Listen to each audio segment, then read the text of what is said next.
fluorescent lights above the kitchen buzzed like angry wasps, their harsh glare making my already pounding headache worse. I pressed my palms against the cool stainless steel counter, trying to steady my breathing as the dinner rush roared around me like a violent storm. Plates clattered, chefs barked orders in overlapping languages, and somewhere in the chaos, someone had burned the garlic bread again. The acrid smell mixing with sweat, grease, and desperation. "Emma! Table 7 needs water." Marco's voice cut through the noise, sharp with impatience. I grabbed the pitcher with trembling hands, my fingers still aching from the double shift I'd pulled yesterday. 23 years old, working 3 jobs, and I still couldn't afford my mother's medication. The weight of it sat on my chest like a stone, making every breath a conscious effort. I was invisible here, just another struggling waitress in an upscale Italian restaurant in Manhattan's financial district, serving people who spent more on a single bottle of wine than I made in a week. The dining room was a different world. Soft amber lighting, cream-colored walls adorned with expensive art, tables draped in pristine white linen. The air smelled of aged wine, fresh basil, and money. I moved between tables like a ghost, refilling glasses, forcing smiles that never reached my eyes, my reflection in the polished surfaces showing a girl who looked far older than her years. Table 7 was near the window overlooking the street. An older couple barely glanced at me as I poured their water, their conversation about their vacation home in the Hamptons, washing over me like meaningless noise. I was turning to leave when the entire restaurant seemed to shift. The temperature dropped, or maybe it was just my imagination. But every head turned toward the entrance, conversations faltering mid-sentence like someone had pressed pause on the entire room. 3 men entered first, not customers. That much was immediately clear. They moved like predators, their eyes scanning the restaurant with mechanical precision, noting exits, counting people, assessing threats. Dark suits that probably cost more than my yearly rent, earpieces barely visible beneath perfectly trimmed hair. The one in front was built like a wall, his jacket unable to fully conceal the bulk beneath his left arm. Then he walked in. I should have looked away, should have busied myself with refilling water or clearing plates, or any of the 1,000 mindless tasks that kept me safely invisible. But I couldn't. No one could. He was tall, well over 6 feet, with the kind of presence that made the spacious restaurant suddenly feel too small. His suit was charcoal gray, perfectly tailored to broad shoulders that tapered to a narrow waist. But it wasn't the expensive clothes that made my breath catch. It was the way he wore them, the way he moved, like a king surveying his kingdom, utterly certain of his dominion over everything and everyone within it. Dark hair touched with silver at the temples, a face that could have been carved from marble, all sharp angles and masculine beauty, marred only by a thin scar that ran from his left eyebrow into his hairline. His skin was olive-toned, Mediterranean, and even from across the room, I could see his eyes were an unusual shade, dark amber, almost gold in the soft lighting. Marco materialized instantly, practically bowing as he escorted them to the best table in the house, a private corner booth that I knew was supposedly booked for the entire week. The 3 guards positioned themselves strategically, one at a nearby table with a clear view of the entrance, another near the kitchen doors, the third standing just behind the booth with his hands clasped in front of him. The man, the one who commanded this small army, settled into the booth with fluid grace. He said something in Italian to Marco, his voice too low for me to hear clearly, but the sound of it rolled through the air like distant thunder, deep, smooth, and utterly confident. Marco bobbed his head repeatedly, then scurried toward the kitchen, nearly colliding with me in his haste. "You speak Italian, don't you?" he hissed, gripping my arm hard enough to leave marks. "My grandmother taught me, but I'm not. You're serving table 12. Now." His eyes were wide with something that looked like fear. "And Emma, whatever he wants, whatever he asks for, you get it. Understand? No mistakes." My stomach twisted. Who is he? But Marco was already gone, disappearing into the kitchen and leaving me standing there with the water pitcher still in my hand, my heart suddenly racing for reasons I couldn't quite name. I approached table 12 on unsteady legs, very aware of the 3 men watching my every move. Up close, he was even more devastating. The scar was the first thing I noticed. A violent slash that should have made him less beautiful, but somehow did the opposite, adding a dangerous edge to classical features.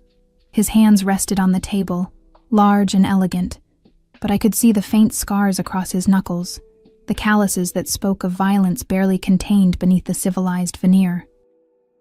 He smelled like bergamot and cedar, expensive cologne mixed with something else, gunpowder, maybe, or leather.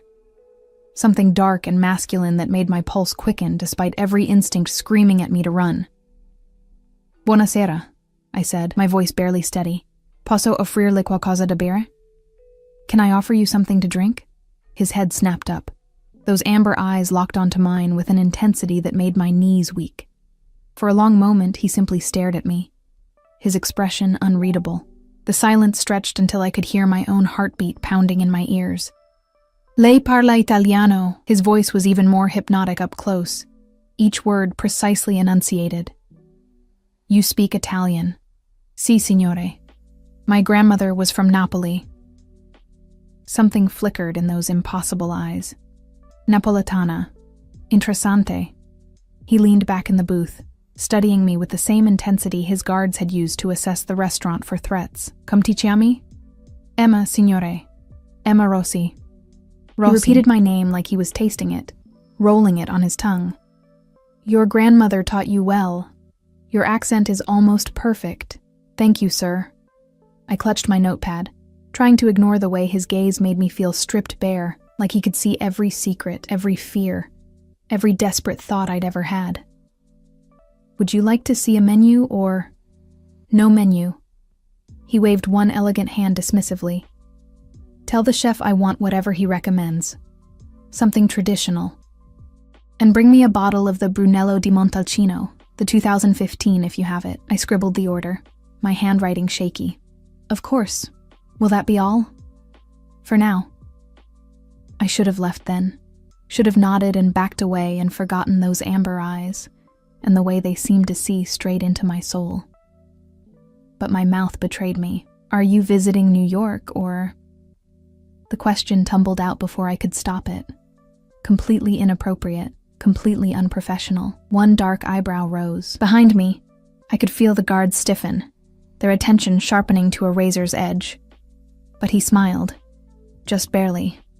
A curve of lips that was more dangerous than any weapon. "Business," he said simply. "I have interests here." The way he said interests made it sound like a threat. I fled to the kitchen, my face burning. Marco grabbed me the moment I entered. "What did he say? What does he want?" I relayed the order, and Marco went pale. "The 2015 Brunello, that's $800 a bottle. And he wants Giuseppe to cook for him personally?" He crossed himself quickly, muttering something in Italian that sounded like a prayer. "Who is he?" I asked again, more insistent this time.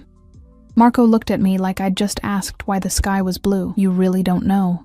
He leaned in close, his voice dropping to a whisper. "That's Dante Salvatore. He owns half the shipping companies on the East Coast.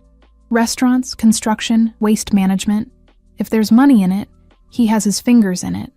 The way he said it made it clear that shipping companies and waste management were euphemisms for something far darker. "Is he—" "Don't ask questions you don't want answers to," Marco hissed. "Just serve him, be polite, and pray he doesn't remember your face." But as I carried the wine back to table 12, as those amber eyes tracked my every movement, I had the sinking feeling that Dante Salvatore forgot nothing. I opened the bottle with shaking hands, performing the ritual of showing him the label, pouring a small amount for him to taste. He swirled it in the glass, inhaling deeply before taking a sip. His eyes never left mine. "Perfetto," he murmured. "You have steady hands, Emma Rossi." I didn't. They were trembling so badly I nearly dropped the bottle as I filled his glass. But I managed to set it down on the table without spilling, which felt like a small miracle. "Your meal will be ready shortly, signore." "Dante." The command in his voice was unmistakable. "Call me Dante." Every instinct I had screamed danger. Men like this didn't ask waitresses to use their first names. They didn't look at poor girls with invisible futures like they were puzzles worth solving. They certainly didn't make your skin feel like it was on fire with just a glance. "I should check on your food, Signor Salvatore," I said, keeping my voice professional even as my pulse raced. I turned to leave, but his voice stopped me. "Emma." I looked back. He was standing now, all 6 feet plus of lethal elegance, and suddenly the space between us felt both infinite and non-existent. "That bruise on your wrist." His eyes dropped to where my sleeve had ridden up, exposing the purple fingerprints Marco's grip had left. "Who did that?" The question was casual. The tone was anything but. "It's nothing. I'm clumsy. Bugiarda." "Liar." He said it softly, almost gently. But there was steel beneath the silk. "Someone hurt you." "Sir, I really need to." "Dante." Firmer this time. "And you will tell me who put their hands on you." Behind him, the guard with the wall-like build had shifted forward slightly, his hand moving to his jacket. The temperature in the restaurant seemed to drop another 10 degrees. "My manager," I heard myself say, the words coming out in a rush. "He grabbed my arm when he told me to serve you. He was just nervous." "It's fine." Dante's jaw tightened almost imperceptibly. "What is his name?" "Please, it's really nothing." He didn't mean his name. The command in his voice made my knees weak. This was a man accustomed to absolute obedience, to having his questions answered and his orders followed without hesitation. The veneer of civilization he wore was thin, and beneath it, I could sense something savage and utterly ruthless. "Marco," I whispered. "Marco Benedetti." He nodded once, a sharp, decisive movement. Then his hand reached out, and I froze as his fingers, warm, calloused, impossibly gentle, lifted my wrist. His thumb traced the bruises with a touch so soft it felt like a whisper. "No one," he said quietly, those amber eyes burning into mine, "touches what is mine." Before I could process that statement, before I could ask what he meant, or why my heart was trying to hammer its way out of my chest, he released me and settled back into the booth as if nothing had happened. "Bring my meal, Emma, and tell Marco I wish to speak with him before I leave."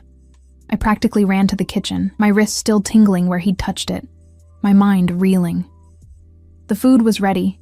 Giuseppe had outdone himself, creating a feast of handmade pasta, veal, and sides that looked like art. I loaded the plates onto a tray with mechanical precision, trying to ignore the way my hands shook.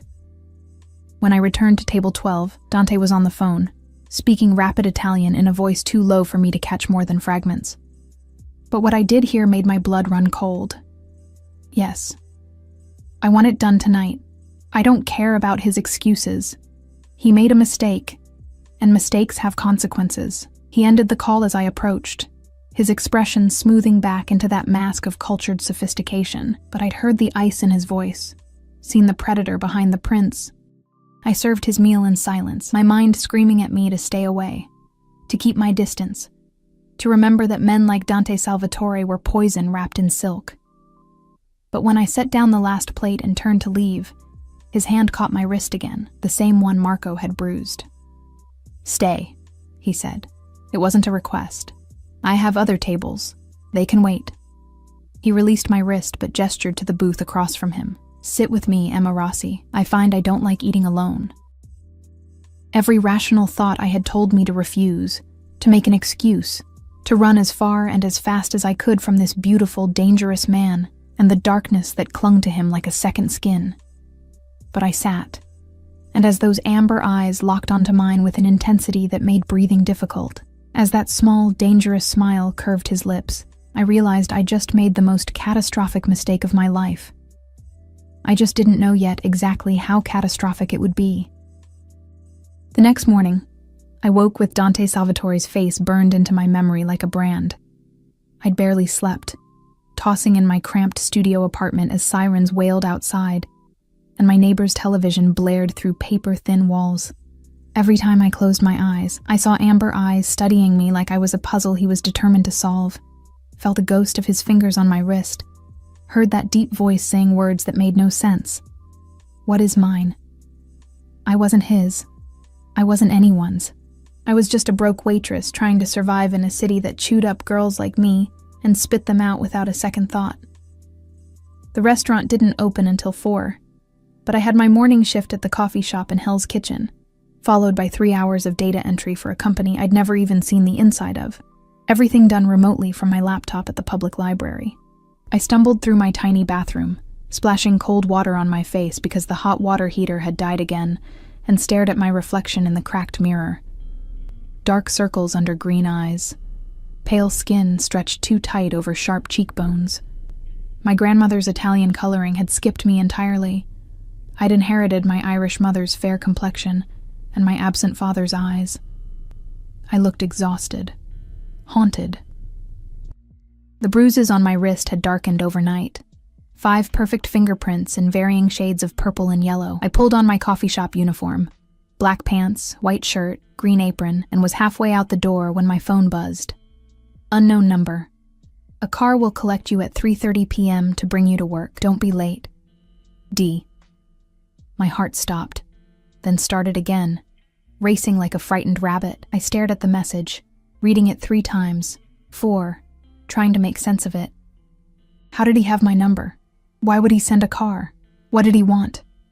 I typed and deleted 5 different responses before settling on, "That's not necessary. I can take the subway." The response came within seconds. "The subway is beneath you. 3:30. Don't make me wait, Emma." My hands shook as I shoved the phone in my pocket. This was insane. I should block the number. Should tell Marco I couldn't work tonight. But I needed the money. My mother's medication cost $1,200 a month, and insurance covered barely half. The coffee shop paid minimum wage, the data entry gig even less. The restaurant was the only place I made decent tips, and missing a Friday night shift would cost me hundreds of dollars I couldn't afford to lose. I told myself that's why I didn't cancel.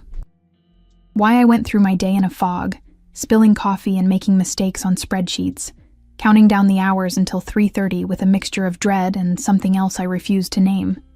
At 3:15, I stood outside my building in my work clothes. Black dress, comfortable shoes, hair pulled back in a neat bun. The street was busy with afternoon traffic, hot dog vendors and tourists studying their phones. Normal. Safe. Everything Dante Salvatore wasn't. At exactly 3:30, a black Mercedes SUV with tinted windows pulled up to the curb. The rear door opened from the inside. I should have run. Should have ducked into the subway entrance half a block away and disappeared into the underground maze where expensive cars and dangerous men couldn't follow. Instead, I got in. The interior smelled like leather and cedar. His scent. The man in the driver's seat was one of the guards from last night, the one who'd stood near the kitchen. He didn't speak, didn't look at me, just pulled smoothly into traffic. We didn't head toward the restaurant. My stomach dropped as the SUV navigated through Manhattan, heading uptown instead of downtown. The buildings getting progressively taller and more expensive. We stopped in front of a glass tower in Midtown, the kind of building with a doorman in a uniform and a lobby that looked like a 5-star hotel. "Wait here," the guard said, the first words he'd spoken. He climbed out, opened my door, and gestured for me to follow. "I don't understand. The restaurant is... Mr. Salvatore wants to see you first." Panic clawed at my throat. "I need to work. I can't..." "You'll work. After." His hand settled on my lower back, not pushing, but making it clear that refusing wasn't an option. The lobby was all marble and gold, with a massive chandelier that probably cost more than my entire building. The doorman nodded to my escort like he recognized him. Like dangerous men in expensive suits were routine visitors. We rode the elevator in silence, numbers climbing higher and higher until we reached the top floor. The doors opened directly into a penthouse apartment. I'd seen luxury before, served it, cleaned it, existed on its periphery like a ghost. But this was different. Floor-to-ceiling windows offered a panoramic view of Manhattan, the city sprawling beneath us like Dante's personal kingdom. The furniture was modern and expensive, all clean lines and neutral colors. Art that I suspected was original hung on the walls. Everything was pristine, perfect, cold. Except for the man standing by the windows, silhouetted against the afternoon sun. He turned as I entered, and the breath left my lungs. He wore dark slacks and a white shirt with the sleeves rolled up, exposing muscular forearms. No tie, top 2 buttons undone, showing a triangle of tanned skin. His hair was slightly mussed, like he'd been running his hands through it. He looked younger like this, less like a marble statue and more like a man. A very dangerous man. Emma. My name on his lips sounded like a prayer and a curse. You came. Did I have a choice? The words came out sharper than I intended, fear making me bold. That dangerous smile curved his lips. No, but I appreciate you not making me come collect you personally. He gestured to a cream-colored sofa. Sit, we need to talk. I stayed standing. I need to get to work. Marco no longer works at Bellanotte. He said it casually, like he was commenting on the weather. He resigned this morning, effective immediately. The room tilted. What? Why? Because I don't tolerate men who put their hands on women. Dante moved toward me with that predatory grace, each step deliberate, especially women under my protection. I'm not under your protection. I don't even know you. He stopped inches away, close enough that I could feel the heat radiating from his body, smell that intoxicating scent of bergamot and danger. You know enough. You're intelligent. I saw it in your eyes last night. You understand what I am. A criminal. The word escaped before I could stop it. Instead of anger, he laughed. A deep, rich sound that sent shivers down my spine. So honest.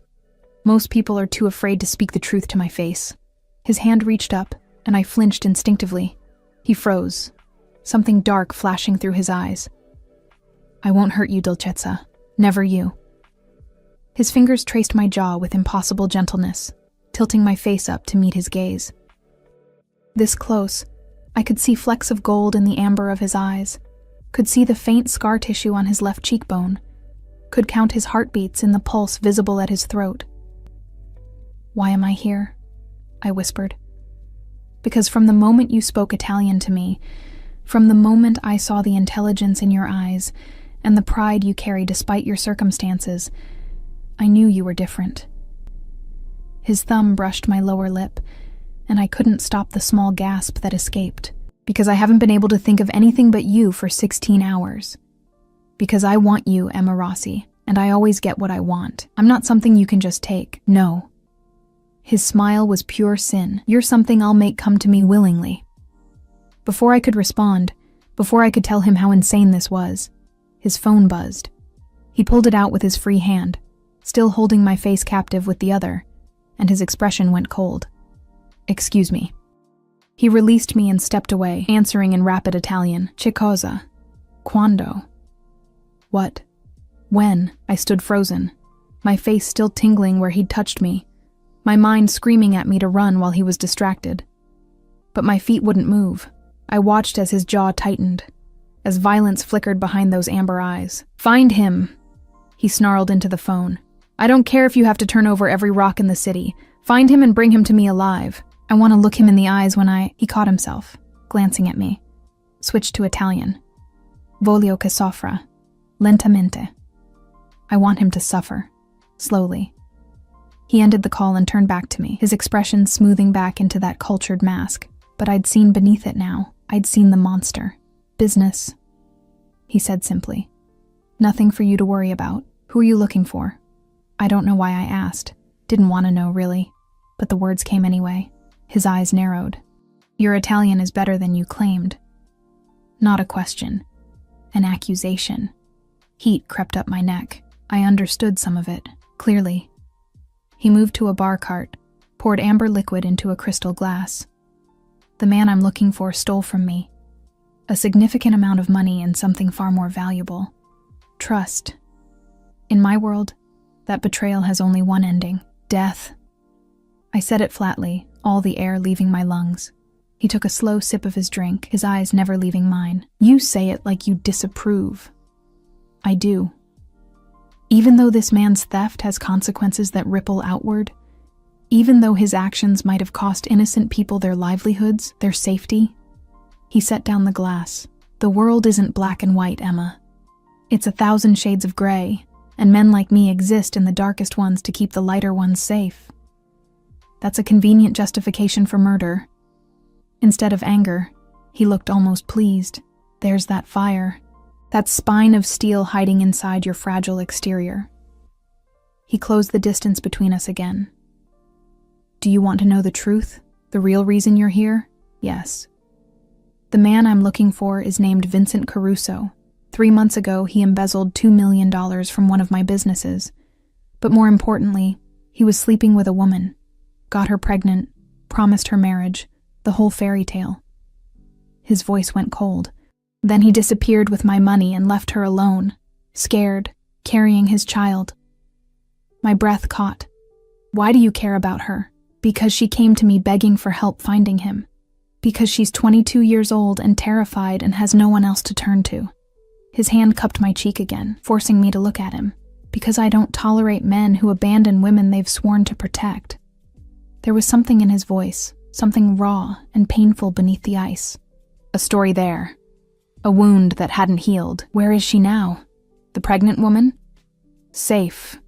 In one of my properties with around-the-clock security. When I find Vincent, he'll pay for what he stole. Both the money and her trust. His thumb stroked my cheekbone. Do you still think I'm a monster, Dolcezza? I should have said yes. Should have pushed him away and demanded he take me to work or let me leave.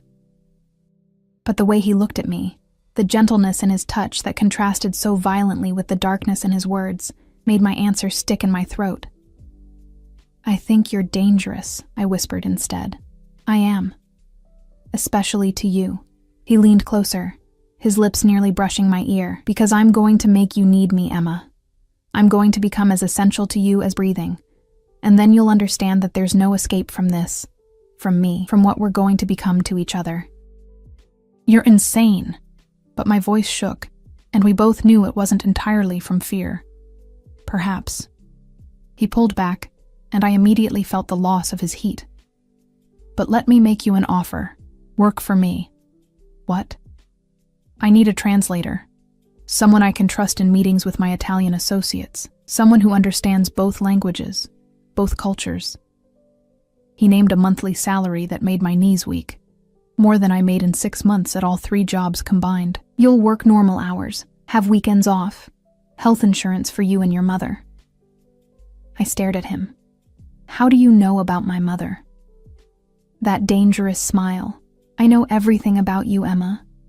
Your mother's illness, your 3 jobs, your student loans, the fact that you survive on protein bars and coffee because you can't afford real food.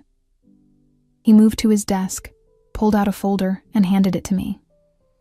I know you graduated top of your class in linguistics, that you were accepted to Columbia's graduate program but couldn't afford to attend, that you've been invisible your entire life, working yourself to death just to survive. The folder contained my entire life story, employment records, school transcripts, even my mother's medical bills. Violation crashed through me, followed by rage. You had me investigated? My hands shook as I threw the folder back at him. You have no right. I have every right to know about the woman I'm going to make mine. He said it like it was already decided, like I had no say in the matter. Take the job, Emma. Let me give you the life you deserve. I don't want your charity. It's not charity. I need someone with your skills. The fact that I want you in other ways is separate. He stepped closer again, backing me against the window. The glass was cold against my spine. But he was fire in front of me. Say yes. And if I say no? His hand pressed against the glass beside my head, caging me in. Then I'll wait. I'll court you properly, send you flowers, take you to dinner. I'll be patient. His other hand traced down my arm, leaving goosebumps in its wake. But we both know how this ends, Dolcezza. You feel it too. This pull between us, this inevitability. He was right. And I hated him for it. Hated the way my heart raced when he touched me. The way my body leaned toward him like a flower seeking sun. Hated that despite knowing what he was, what he did, I wanted to say yes. I need to think about it. You have until Monday. He released me, stepped back, and I could breathe again. Now, let me take you to work. You're already late, and I won't have them complaining about your punctuality. The drive to Bellinote was silent. I sat as far from him as possible in the back of the SUV, trying to process everything that had happened. The job offer, the investigation, the pregnant woman, and the man who'd betrayed her. The way Dante looked at me like I was already his. When we arrived at the restaurant, he walked me to the door, his hand possessive on my lower back. The hostess's eyes went wide when she saw us together. Inside, I could see the staff staring. Monday, Emma, he murmured in my ear. Give me your answer Monday. Then he was gone, disappearing into the SUV like a dark prince returning to his kingdom, and I was left standing on the sidewalk with my heart in my throat and my entire world tilted on its axis. The shift passed in a blur. Everyone wanted to know about Dante, about what had happened, but I deflected and dodged until they finally left me alone. My tips were astronomical. Word had apparently spread that I was Dante Salvatore's girl, and customers treated me like I was suddenly worth noticing. I hated it. Hated being visible for the wrong reasons. Hated that he'd marked me somehow, claimed me in front of everyone without my permission. But when I counted my tips at the end of the night, over $800, more than I'd made in a month, I couldn't deny the temptation. His job offer would solve everything. My mother's medication, the student loans, the constant terror of one broken pipe or medical emergency away from homelessness. All I had to do was sell my soul to the devil. I was walking to the subway when the black SUV pulled up beside me again. "Get in, Miss Rossi." Different guard this time, but same command. "I can get home on my own. Mr. Salvatore insists." The door opened. I should have refused, should have walked away. But it was nearly midnight, and the subway was 30 minutes of being invisible in a metal tube with people who looked through me like I didn't exist. The SUV was warm and safe and smelled like him. I got in. The driver didn't take me home. Instead, we stopped in front of an all-night pharmacy in a better neighborhood than mine.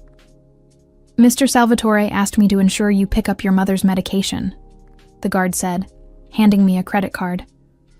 "Use this. Get a 3-month supply." I stared at the black card with Dante's name embossed in silver. "I can't." "You can, and you will. He'll be very displeased if you refuse." The guard's expression softened slightly. "He's not a patient man, Miss Rossi, but he's a generous one. Let him do this." Tears burned my eyes as I took the card, as I walked into the pharmacy and used someone else's money to buy the medication that kept my mother alive. The pharmacist didn't even blink at the price tag. $1,200 that would have taken me weeks to scrape together. When I returned to the SUV, there was a bag on the seat. I opened it to find fresh fruit, good cheese, bread from an Italian bakery, protein that wasn't processed, real food, the kind I hadn't been able to afford in months. The note inside was written in elegant script. "You can't take care of anyone else if you don't take care of yourself. Eat." I cried the entire drive home, the guard pretending not to notice. And when I crawled into bed at 2 a.m, exhausted and confused and terrified, I knew I was going to say yes. Not because I wanted to, not because it was smart or safe or right, but because Dante Salvatore had seen me, really seen me. And for the first time in my life, I wasn't invisible anymore, even if that visibility might destroy me. Monday morning arrived with rain hammering against my window and my phone buzzing with a message I'd been expecting and dreading in equal measure. "My driver will collect you at 9 a.m. Bring your answer." I stood in front of my closet, staring at the meager collection of clothes hanging there. Everything was worn, faded, wrong for whatever world I was about to step into. Finally, I settled on my only pair of dress pants and a cream blouse that my mother had bought me for college interviews a lifetime ago. The SUV arrived exactly at 9. Same guard, same silence. But this time we drove to a different building. A renovated warehouse in Tribeca with his company's name discreetly displayed on a bronze plaque, Salvatore Imports. Inside was nothing like the cold penthouse. This was a working office, people moving with purpose, phones ringing, the smell of coffee and paper. But the moment I entered with my escort, everything stopped. Heads turned. Conversations died. They looked at me like I was a creature from another world, and perhaps I was. The guard led me to an elevator that required a key card, took me to the top floor. The doors opened into a reception area, where an elegant woman in her 50s sat behind a mahogany desk. "Miss Rossi," she said with a warm smile that didn't quite reach her eyes. "Mr. Salvatore is expecting you. Please, go right in." His office was massive, with windows overlooking the Hudson River, and furniture that screamed power and money, but my eyes went immediately to the man behind the desk. Dante stood as I entered, buttoning his suit jacket with practiced ease. He wore navy today, with a crisp white shirt and a tie the color of fresh blood. Every inch the businessman, except for those predator's eyes that tracked my every movement. Emma. He came around the desk, took my hand, brought it to his lips. The kiss was brief, formal, but it sent electricity racing up my arm. You look beautiful. I look poor, I said bluntly, pulling my hand away. Let's not pretend otherwise. That dangerous smile. I've arranged for a stylist to meet with you this afternoon. You'll need appropriate attire for business meetings. I haven't said yes yet, haven't you? He gestured to a leather chair. Sit. Let's discuss terms. I sat because my knees were shaking. He returned to his desk, pulled out a contract, and slid it across to me. Your salary, as discussed. Health insurance that covers both you and your mother.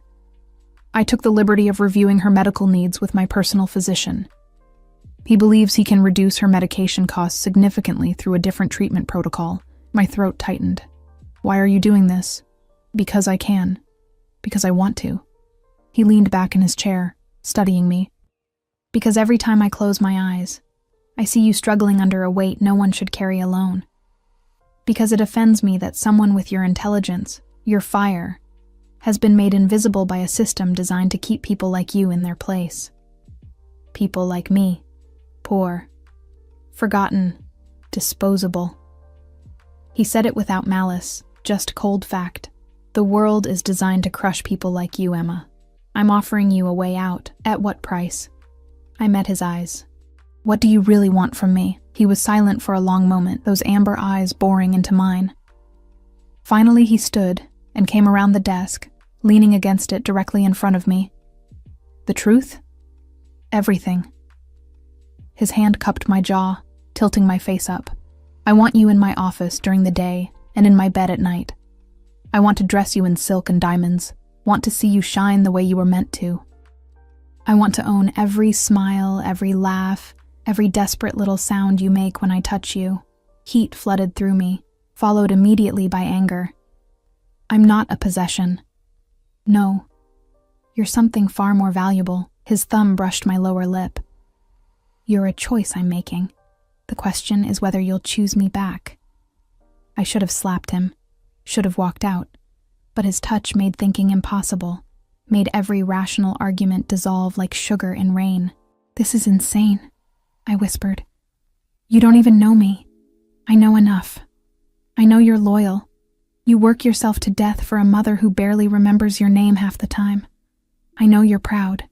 You could have taken easier paths, sold yourself in different ways, but you chose dignity over comfort. I know you're intelligent, stubborn, and so goddamn beautiful it makes my chest ache. Pretty words from a dangerous man. I never claimed to be anything else. He released me, pulled something from his desk drawer, a velvet box. But I protect what's mine, Emma, and if you say yes, you'll never be invisible again. You'll never struggle or starve or have to choose between your pride and your survival. He opened the box. Inside was a key. What is this? An apartment, 3 blocks from here, in your name. 2 bedrooms so your mother can live with you, accessible for her wheelchair. I've already arranged for in-home care, nurses, physical therapy, whatever she needs. The room spun. I can't accept this. You can. You will. He took the key out, pressed it into my palm. Sign the contract, Emma. Let me take care of you. Tears burned my eyes because he was offering everything I'd ever wanted wrapped in a package I knew would destroy me. Because this wasn't generosity. It was ownership. He was buying me, piece by piece, making me dependent on him until I couldn't imagine life without him, and the terrifying part was how much I wanted to let him. I need a guarantee, I heard myself say. I'll work for you, but nothing else. You don't own me, Dante. Not my body, not my choices, just my skills as a translator. Something dark flickered in his eyes. For now? Forever. Those are my terms. He was silent for so long I thought he'd refuse. Then he reached for the contract, pulled out a pen, and added a handwritten clause. Employee maintains full autonomy over personal decisions. This contract covers professional services only. He signed it with a flourish, then handed me the pen. Sign, Emma. Stop being invisible. Let me show you what life can be when someone actually sees you. My hand shook as I took the pen. This was a mistake. Everything in me screamed it was a mistake. But I thought of my mother in that cramped apartment, thought of my own exhaustion, thought of a life where I didn't have to fight every single day just to survive. I signed. Dante's smile was triumphant and terrifying. He took the contract, locked it in his desk, then pulled me to my feet. "Welcome to my world, Dolcezza." His lips brushed my forehead, gentle despite the possession in his eyes. "Now, let me show you exactly what you've agreed to." The rest of the morning was a blur. He introduced me to his staff, mostly men with hard eyes and harder hands, who nodded respectfully, but watched me like I was a ticking bomb. He showed me my office, smaller than his, but still luxurious, with a view of the river and furniture that cost more than my yearly rent. Then came the meetings. I sat beside him as Italian businessmen filed in, discussing shipments and routes and numbers that seemed astronomical. My job was simple: translate, clarify nuances, help navigate cultural differences. But I quickly realized these weren't normal business deals. The way they spoke, the careful euphemisms, the coded language, they were discussing things that had nothing to do with legitimate imports. During a break, I confronted him. "You're smuggling something. What is it? Drugs? Weapons?" He looked at me with something like disappointment. "I told you the world is gray, Emma." "Did you think I meant it metaphorically?" "Answer the question." "Art, antiquities, things that belong to Italy, stolen by museums and private collectors. I return them home." He said it like it was noble. And yes, sometimes I facilitate other shipments. But never drugs. Never anything that harms innocence. I have lines I don't cross. That's still illegal. So is letting people die because they can't afford medication. So is a system that keeps brilliant women serving coffee while mediocre men run companies into the ground. His hand framed my face. "Don't judge me by laws written by people who've never struggled a day in their lives." Before I could respond, his phone rang. He answered in Italian, his expression going cold. "When?" Pause. "Where did they find her?" Longer pause. "Santo Dio, I'll be there in 20 minutes. He ended the call, his jaw tight with rage. "What happened?" "Vincent's girlfriend. The pregnant woman I told you about. She's in the hospital. Someone attacked her." My blood ran cold. "Is she okay?" "She will be. But the baby..." He didn't finish, just grabbed his jacket. "Come with me." "Why?" "Because she's terrified and alone, and she'll need another woman there." His eyes met mine. "And because I want you to see exactly why I do what I do." The hospital was in Brooklyn, a clean but tired-looking building that served the neighborhood's working poor. Dante's arrival caused a stir. Nurses straightened. Doctors appeared. And suddenly the pregnant woman was in a private room with round-the-clock security. Her name was Sophia. She was barely 22, with dark hair and terrified eyes, her arm in a sling and bruises covering her face. "Dante," she sobbed when she saw him. "They said the baby might not..." He sat on the edge of her bed, took her hand with surprising gentleness. "Shh.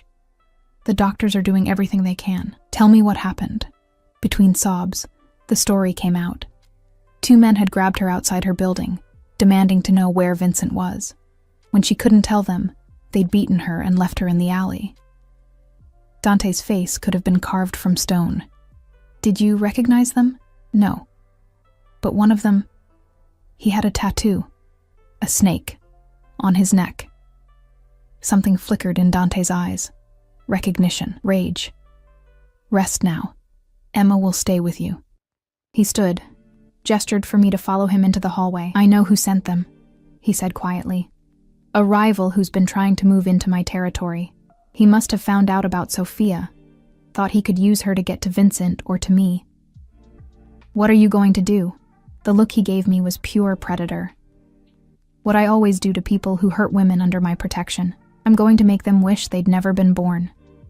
He left me there with Sophia, with 2 guards outside the door, and disappeared into the rainy afternoon like an avenging angel. I stayed with Sophia for hours, holding her hand through contractions the doctors were trying to stop, listening to her sob about Vincent and the promises he'd made. And I understood, finally, why Dante was so obsessed with finding him. This wasn't just about money. It was about a man who'd abandoned the woman carrying his child, left her vulnerable to this, When the doctors finally stabilized her, when she fell into an exhausted sleep, I stepped into the hallway and called Dante. "How is she?" His voice was tight, stable, the baby too for now. I took a breath. "What did you do?"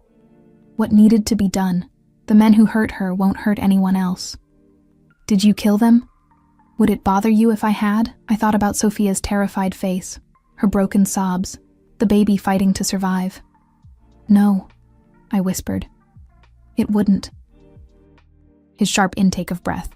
"You understand now why I am what I am. I understand that the world isn't black and white, that sometimes the monsters are the men in suits who let women like Sophia fall through the cracks." My voice hardened. "Find Vincent, Dante. Make him pay." "I will. I promise you that." A pause.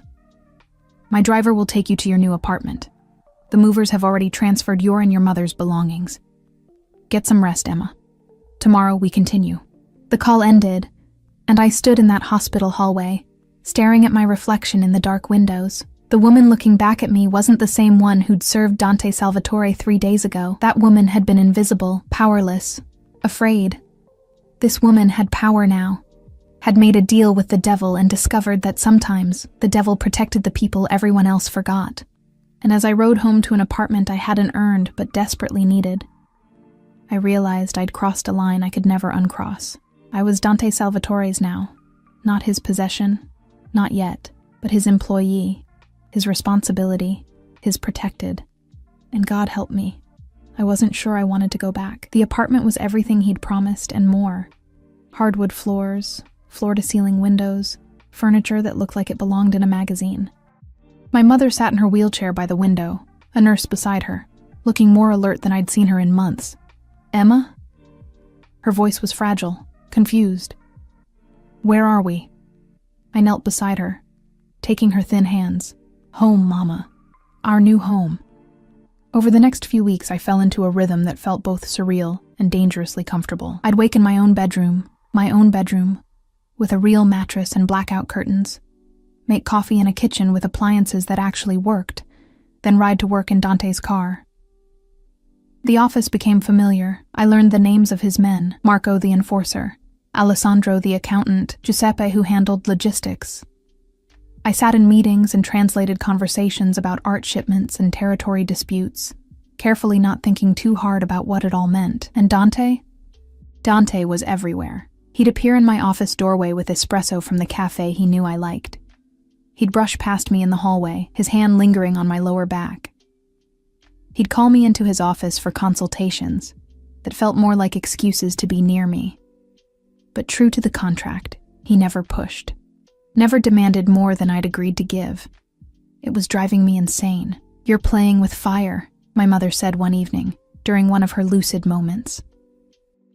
She was having more of those now, thanks to the new treatment Dante's doctor had prescribed. "Men like him don't let go once they decide they want something. I'm just his employee." Her laugh was bitter. "Keep telling yourself that, baby girl. But I see how you come home, how you smile at your phone when he texts, how you dress more carefully now, do your makeup even though you claim it's just professional." She was right, and I hated it. Somewhere between the daily coffees and the lingering looks, and the way he said my name like a prayer, I'd started wanting things I had no business wanting. It all came to a head 3 weeks after I'd signed the contract. I was working late, finishing translations for a meeting the next day, when Dante appeared in my doorway. He'd loosened his tie, rolled up his sleeves, and there was something dark and hungry in his eyes that made my breath catch. "Everyone's gone home," he said quietly. "It's just us. I should finish. It can wait." He crossed the room in 3 strides, pulled me to my feet. "Do you have any idea how difficult these weeks have been? Seeing you every day, wanting you every second, forcing myself to keep my distance?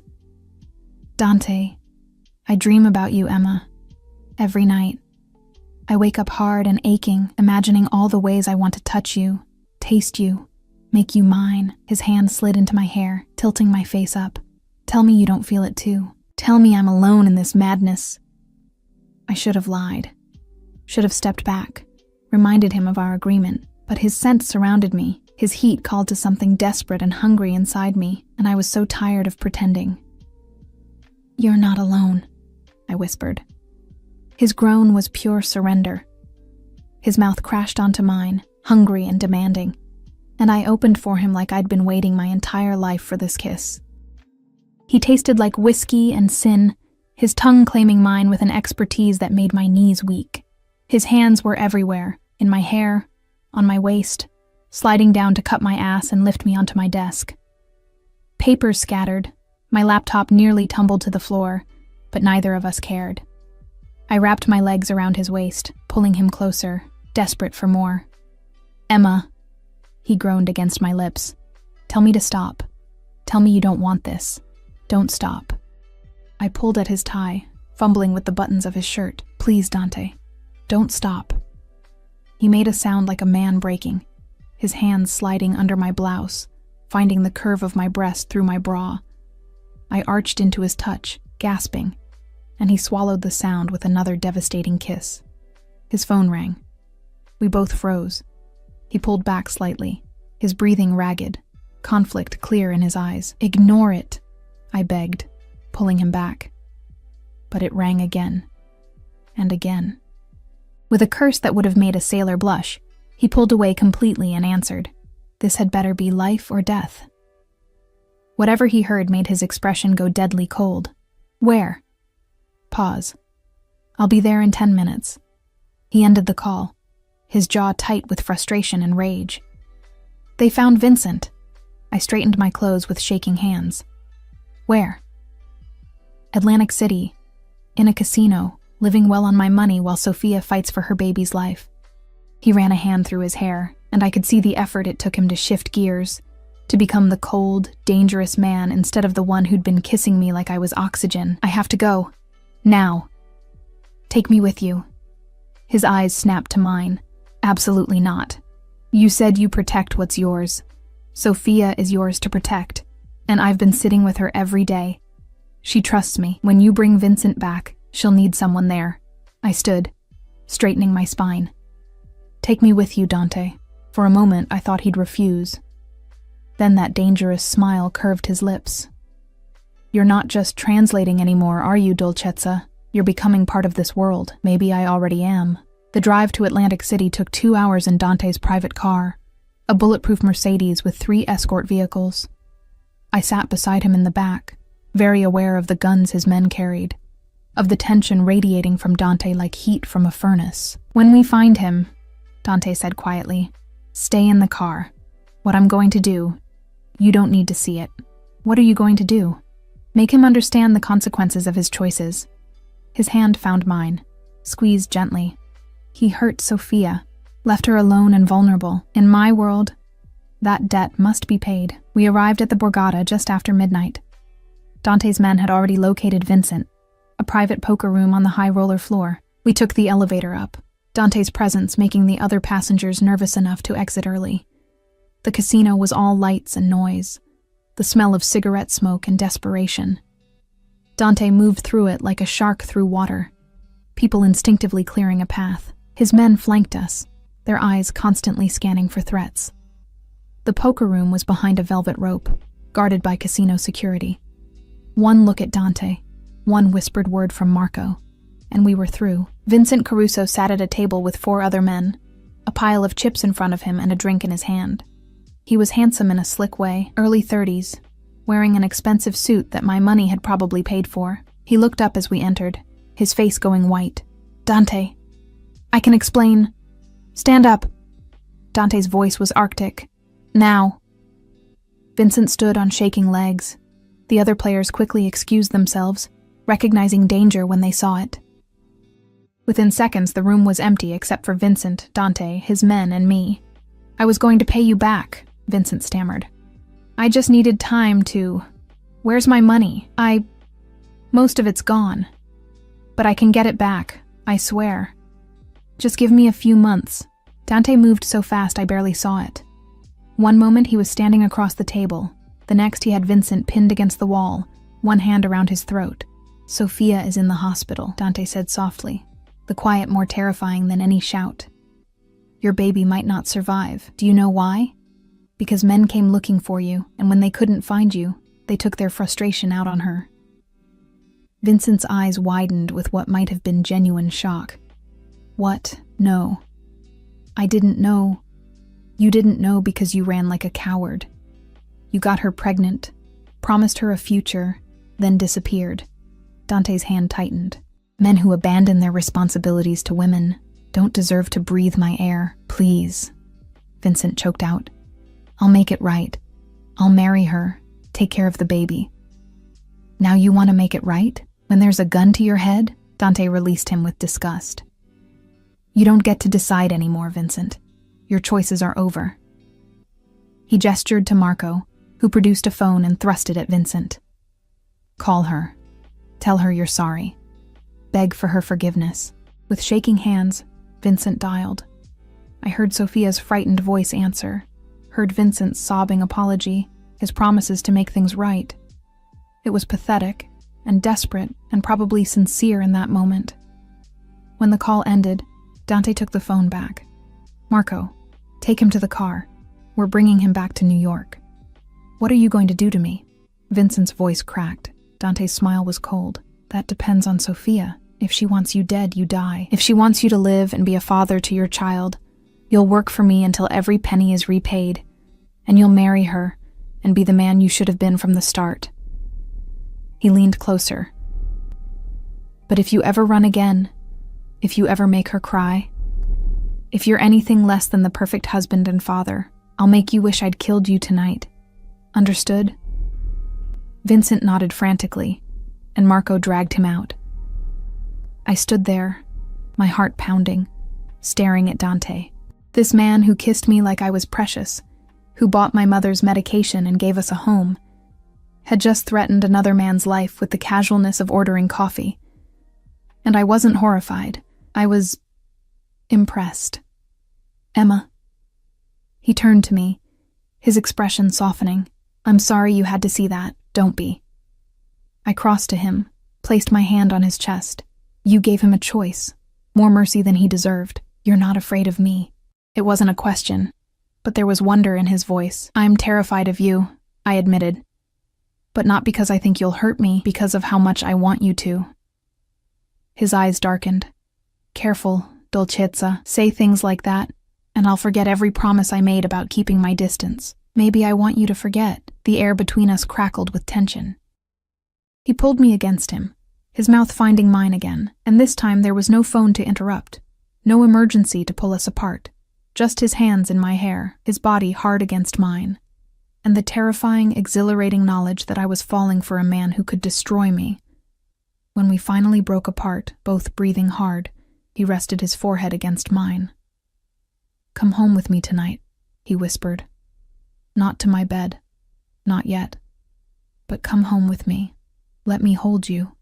Let me show you that I can be gentle. I should have said no, should have maintained that professional distance we'd pretended existed. But I was tired of pretending, tired of fighting what we both wanted. Yes, I breathed. Take me home. And as we left the casino, his arm around my waist and his men clearing the path, I realized I'd crossed another line. This wasn't just about survival anymore, or money, or escaping invisibility. This was about wanting Dante Salvatore with every fiber of my being, despite, or maybe because of, the darkness that lived inside him. And God help me, I didn't want to go back. Dante's penthouse felt different this time, less like a cold display of wealth, and more like a sanctuary. He poured us both wine, then led me to the massive windows overlooking Manhattan's glittering lights. I bought this place 5 years ago, he said quietly, standing behind me, not touching but close enough that I could feel his heat. After my father died and I took over the family business, everyone said I should live in the mansion in Brooklyn where I grew up, but I couldn't. Too many ghosts. What kind of ghosts? His hand settled on my shoulder, gentle. My father was a hard man, brilliant, ruthless, respected. But he loved my mother with an intensity that bordered on obsession. When she died giving birth to my sister, who died with her, something in him broke. His voice went rough. He became cruel, paranoid. He saw betrayal everywhere, trusted no one. By the end, even I couldn't reach him. I turned to face him, saw the pain etched in those amber eyes. Is that why you care so much about Vincent and Sophia? Because of what happened to your mother, partially. He cupped my face, his thumb stroking my cheekbone. My mother was alone when she went into labor. My father was handling a business emergency, some rival who'd disrespected him. By the time he got to the hospital, she was already gone. His jaw tightened. He spent the rest of his life regretting that he chose revenge over her. I swore I'd never make that mistake. You're not like him, Dante, aren't I? I'm obsessive, possessive. I see something I want and I take it, consequences be damned. His other hand slid into my hair. I've been trying to be patient with you, trying to let you come to me willingly. But every day is torture, Emma. Every smile you give me, every time you say my name, I want to lock you away where no one else can see you, touch you, have you. His words should have terrified me. Instead, they sent heat pooling low in my belly. Then why don't you? Because you're not a possession to be locked away. You're a woman who deserves to choose. His forehead touched mine. So I'm asking you to choose, Dolcezza, not as my employee, not because I've given you things you needed, but because you want this, want me, as much as I want you. My heart pounded so hard I was certain he could hear it. I'm scared. Of me? Of this? Of how you make me feel? Of losing myself in you and never finding my way back? I gripped his shirt, anchoring myself. I've been invisible my whole life, Dante. And now you see me so clearly, it's like standing naked in the sun. What happens when you get bored? When the novelty wears off and you move on to the next woman who catches your eye? His laugh was dark and utterly humorless. You think I could get bored? Emma, I've had beautiful women throw themselves at me my entire adult life. Models, actresses, socialites who could give me everything but a challenge. You know what they all had in common? He tilted my face up, forcing me to meet his eyes. None of them made me feel anything. None of them saw past the money and power to the man underneath. None of them challenged me, stood up to me, called me a criminal to my face with fire in their eyes. I did do that, I admitted with a shaky laugh. You did. And I've been half in love with you since that moment. His thumb traced my lower lip. I'm not a good man, Emma. I've done terrible things. I'll do terrible things again. But I swear to you on my mother's grave that I will never hurt you, never betray you, never make you regret choosing me. Tears stung my eyes. Promise me something else, anything. Promise you won't make me invisible again. That even when the passion fades, even when we've been together so long we know each other's every thought, you'll still see me. Really see me. His kiss was tender, reverent. Nothing like the desperate claiming from earlier. When he pulled back, his eyes were blazing with something that looked like devotion. I promise that every day for the rest of your life, you'll wake up knowing you're the most important person in my world. That I'll spend every moment proving that you're not just seen, you're treasured. His hands framed my face. Now stop being afraid and let me love you the way you deserve. This kiss was different. Slower, deeper. A claiming that wasn't about possession but about connection. I melted into him, letting him lead, trusting him despite every reason I had not to. He lifted me easily, carried me to his bedroom, a space I'd never seen, all dark colors and masculine elegance. The bed was enormous, and he laid me on it with such care I might have been made of glass. Tell me if you want to stop, he murmured against my lips as his hands found the buttons of my blouse. Anytime, for any reason. Your choice, Emma. Always your choice. But I didn't want to stop. I helped him undress me, then explored the planes of his body as he shed his own clothes, revealing golden skin marked with scars that told stories of violence survived. He was beautiful and brutal and utterly focused on me, his hands and mouth worshipping every inch of skin he uncovered. When he finally settled between my thighs, when he whispered my name like a prayer and made us one, it felt like coming home to a place I'd never known existed. He moved with controlled power, each thrust deliberate, watching my face for every reaction, adjusting to give me exactly what I needed. Look at me, he commanded when I tried to close my eyes, overwhelmed by sensation. I want to see you, all of you. So I looked, and what I saw in his eyes as we moved together took my breath away. Not just desire, though there was plenty of that, but tenderness, devotion, something that looked dangerously like love. When we finally shattered together, his name on my lips and mine on his, it felt like a promise, a claiming that went both ways. Afterward, he held me against his chest, his heartbeat steady beneath my ear, his fingers tracing lazy patterns on my bare shoulder. "Move in with me," he said quietly. "Bring your mother, bring the nurses. I have 10 bedrooms in this place, and I rattle around like a ghost. Fill it with life, Emma. Fill it with you. That's moving fast. I'm 42 years old. I've waited my entire life for you. I don't want to waste another day." He tilted my chin up. "But if you need time, I'll wait. I'm patient when it matters." I thought about my new apartment, beautiful but lonely. Thought about waking up in his arms every morning, falling asleep to the sound of his breathing every night. Thought about building a life with this complicated, dangerous, devoted man. "Ask me again in a month," I said finally. "Let's do this right. Date me. Court me. Let me be sure." His smile was pure sunshine, transforming his face. "A month. I can be patient for a month." He kissed my forehead. "But Emma, I'm still going to spoil you shamelessly. Still going to send you flowers and take you to dinner and generally make every man in New York jealous that you chose me." "I haven't chosen you yet. You have. You just don't want to admit it." He was right, and we both knew it. The next morning, we went to the hospital together. Sophia was sitting up, color back in her cheeks, her baby, a little girl, sleeping peacefully in her arms. Vincent knelt beside the bed, holding Sophia's free hand, tears streaming down his face as he apologized over and over. Dante had given him a choice, and Vincent had chosen right. He'd signed a contract committing to 5 years of work to repay the debt, had married Sophia in a small ceremony in her hospital room, and now looked at his daughter like she was the most precious thing in the world. "Thank you," Sophia said to Dante, her eyes shining. "For finding him. For giving him a chance to be better." "Thank you for giving him that chance," Dante replied. Then, with uncharacteristic softness, he asked, "May I?"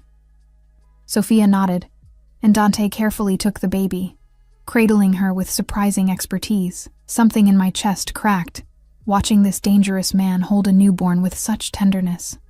"She's perfect," he murmured. "What's her name?" "Grace," Sophia said. "Because that's what you gave us. Grace." Later, in the car driving back to Manhattan, Dante held my hand and stared out the window. "I want that," he said quietly. "Someday. A family. Children who'll grow up knowing they're loved, protected. A wife who'll keep me human when the darkness gets too close." He looked at me. "I want it with you, Emma. We've known each other less than a month. I knew the moment you spoke Italian to me. The moment you looked at me without fear, even though you should have been terrified." His grip on my hand tightened. "Tell me you don't feel it too, this certainty." I did feel it. This terrifying, exhilarating certainty that Dante Salvatore was going to be my forever, whether I was ready for it or not. "I feel it," I whispered. The month passed in a blur of stolen moments and deliberate courtship. Dante took me to the opera, to tiny Italian restaurants in Brooklyn, to art galleries where he'd point out pieces he'd recovered for museums. He met my mother, charmed her completely, and listened with genuine interest when she told stories about her youth in Naples. He introduced me to his world slowly, carefully, making sure I understood what I was accepting. The violence, yes, but also the strange code of honor that governed it. The protection he offered to people the system had forgotten. The way he saw justice differently than the law did. I met his inner circle, men who'd die for him without question, but who teased him mercilessly about being soft for me. I learned to shoot, because he insisted I be able to protect myself. I became fluent not just in Italian, but in the language of his world. The careful phrases, the coded warnings, the hierarchy that kept everything running. And every night, he took me home to my apartment, kissed me until I couldn't breathe, then left before things could go further. "I'm courting you properly," he'd say with that dangerous smile. "When you come to me again, it'll be because you're absolutely certain. On the night the month ended, I made my decision. I packed a bag, arranged for my mother's transfer to Dante's penthouse, and showed up at his office just before closing. He looked up from his desk, surprise flickering across his face when he saw my suitcase. "I'm sure," I said simply. His chair crashed backward as he stood, crossing to me in 3 strides. "Say it. I need to hear you say it." "I choose you, Dante Salvatore. I choose this life, this world, this terrifying, beautiful thing between us." I gripped his shirt, pulling him closer. "I choose to be visible, to be seen, to be loved by you, and I choose to love you back, despite every logical reason I shouldn't." His kiss was a claiming, a celebration, a promise. When he finally pulled back, his eyes were suspiciously bright. "Marry me," he said, not a question. Never a question with him. "You're supposed to ask. I'm not asking. I'm telling you that I'm going to marry you, make you mine in every legal and spiritual way possible, and spend the rest of my life proving you made the right choice." He pulled a box from his desk drawer. He'd been carrying it for weeks, I realized. "But if you want the question, Emma Rossi, will you do me the honor of becoming my wife?" The ring was perfect. Not ostentatious, not a display of wealth, just a simple platinum band with a diamond that caught the light like captured stars. "Yes," I whispered. "Yes to all of it." We married 3 months later in a small ceremony at a church in Brooklyn, the same church where his parents had married. Sophia and Vincent were there with baby Grace. My mother, lucid and happy, cried through the entire ceremony. Dante's men filled the pews, dangerous men in expensive suits who looked at their boss with something like awe as he promised to love and cherish me for the rest of his life. When the priest said I could kiss my bride, Dante pulled me close and whispered against my lips, "No more invisibility, Dolcezza. From now until forever, you're the center of my world." And as he kissed me, as applause erupted from people who'd become my family, I realized that being seen, truly seen, by the right person was worth any risk, any danger, any darkness. Because Dante Salvatore had looked at an invisible waitress and seen a queen, had taken a woman the world had forgotten and made her unforgettable. And I had looked at a monster and seen a man capable of devastating love. We were imperfect, complicated, probably doomed by conventional standards. But we were also fiercely devoted, completely honest, and utterly certain of each other. 6 months later, I stood in our penthouse looking out at the city that had once made me feel so small, Dante's arms wrapped around me from behind, his hand resting on my still flat stomach, where our daughter grew. "What are you thinking?" he murmured against my hair. "That I used to be invisible, that I used to think I'd always be struggling, always be alone." I turned in his arms, and now I'm so visible it's almost blinding. So loved it's almost frightening, so protected I'll never have to fear being alone again. Never alone, he promised, his lips finding mine. Never invisible, never forgotten. For as long as I breathe, you'll be seen, treasured, loved, and he kept that promise, every single day for the rest of our lives. The waitress who'd served an Italian mafia boss and accidentally uncovered shocking truths had become the woman who'd tamed him, who'd made him human again, who'd chosen to love a monster and found a man instead. And in the end, that was the most shocking truth of all.